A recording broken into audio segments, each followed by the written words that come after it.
Okay, Speed. First of all, why the project was for 10 years developing. But what happened was, I came up with the idea, I wanted to do a World War II film.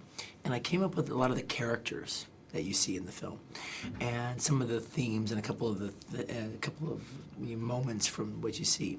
But I had a whole different storyline, and they went down a different storyline, but that storyline was too big, and it made it more like a mini-series than a movie. It was some wild thing.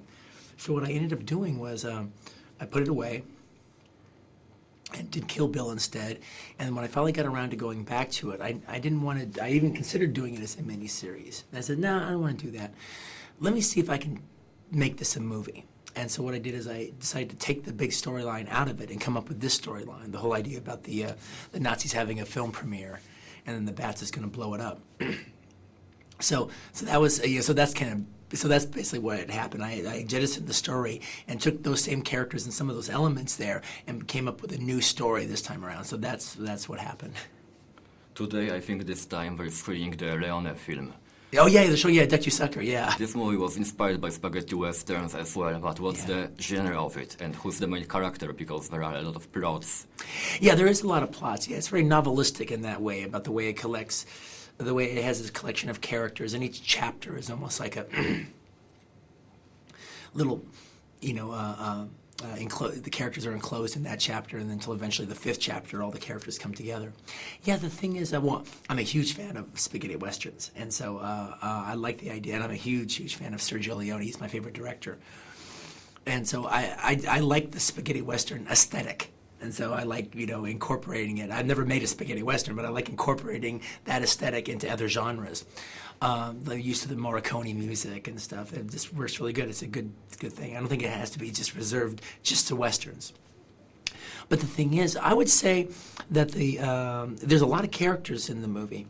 And there's so many characters, and there's a lot of characters that, like, you know, there'd be no movie without them. I mean, for instance, if Frederick Zoller, this character didn't exist, there'd be no movie. There's no Inglourious Basterds. But I would say the three lead characters are equally. Brad's character is the leader of the Inglourious Basterds, Shoshana, played by Melanie Laurent, and Hans Landa, the SS colonel, played by Christoph Waltz. I think those are your three characters that, they're like kind of the stars of their three separate stories. One of your favorite movies is Where Eagles Dare.